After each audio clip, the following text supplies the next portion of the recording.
This is Justin Steele and Kelly Cocktail with Nashville News 9. And fresh off the wire, we've got some music news generating some real buzz. Absolutely. We're talking about Grammy winner Brent Cobb. Now, you probably know him for that super smooth Southern singer-songwriter vibe, like real storyteller. Yeah, that Georgia sound. Very distinct. Well, hold on to your hats because he's apparently plugging in and really letting loose on a new album. It's called Ain't Rocked in a While, dropping July 11th. Mm-hmm.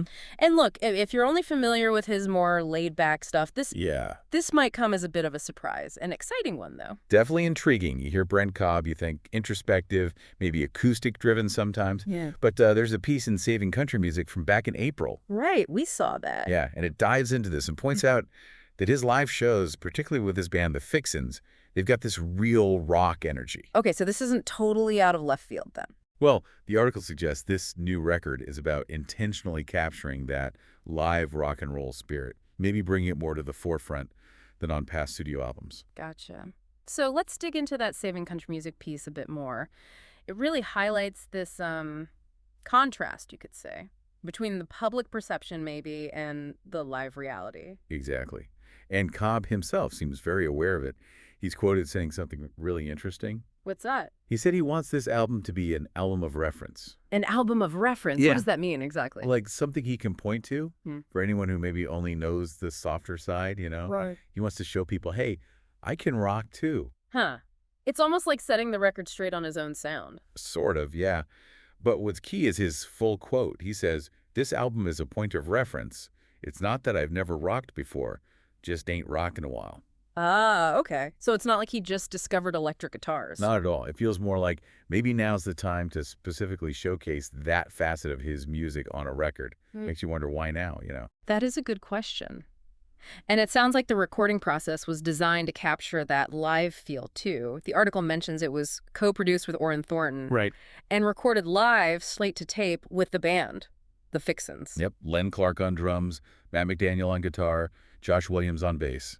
Recording live to tape, that usually gives things a rower feel, doesn't it? More immediate. Absolutely. It captures the interplay, the energy of the band playing together in real time. Less polished, maybe, but more alive. Is that approach new for him, though? Actually, no. That's another interesting point from the article. Cobb apparently said all but one of his previous albums were also recorded live to tape. Oh, wow. Okay. So the method isn't the departure here. It's more about the sonic focus, the emphasis on the rock sound for the studio release this time. It's consistent with how he likes to work. Makes sense. So people can actually hear this new direction now, right? The title track is out. Yeah, ain't rocked in a while. The single is out. You can listen and pre-order the album. And we've got the full track list, too. Let's see. Beyond Measure, the title track. Bad Feelin', Do It All the Time, Even If It's Broke. In Our Hands, Power Man, Take Your Meds, Till Dawn. And it finishes with a different version, Beyond Measure Fixins. 10 tracks total. Sounds like a decent dive into this sound. That definitely suggests a focused effort. And, you know, for listeners who primarily associate him with his gentler stuff, hearing that title track might be illuminating. Yeah. Does it land differently? Does it feel like a natural extension? Well, that Saving Country Music article actually touched on that. Indirectly, it mentioned reactions from people who'd already seen him play this stuff live. Oh, right. Like at that festival, south of Atlanta Fest. Exactly. In Macon, there were comments quoted. Someone named Keith said he saw Cobb play 4 of these rock songs with the Fixins, called it a hell of a show.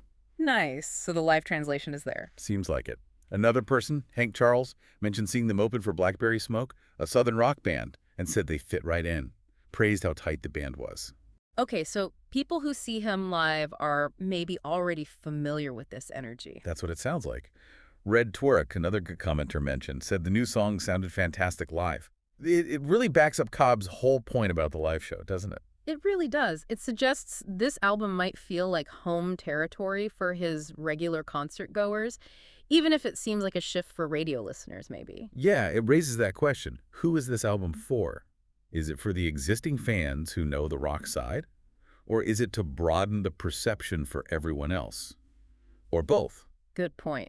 So thinking about our listeners, if you're into artists who blur lines, Country, rock, southern roots. Or if you just find it interesting when artists show different sides of themselves. Then this Ain't Rocked in a While album could be something to check out. It's pretty cool to see someone deliberately step out and say, hey, there's this other thing I do too. It really is. It speaks to how artists aren't always just one thing, even if that's how they get known. There's often a whole spectrum of influences bubbling under the surface. And for Brent Cobb, it sounds like rock has always been part of the mix. This album is just him turning up the volume on it, for the record. Nicely put. So recapping the key points here. Okay, yeah. Grammy winner Brent Cobb, known for singer-songwriter hits, sometimes for other artists too. Right. He's releasing Ain't Rocked in a While on July 11th. And it's deliberately showcasing his rock side, aiming to be that album of reference for his live sound with his band, the Fixins. Recorded live to tape, which is actually his usual method.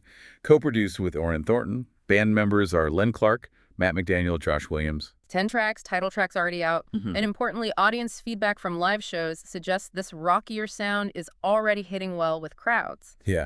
So it kind of leaves you thinking, doesn't it, about that difference between live energy and studio polish. And what happens when an artist tries to bridge that gap, or maybe even reshape how people see them through a new sound.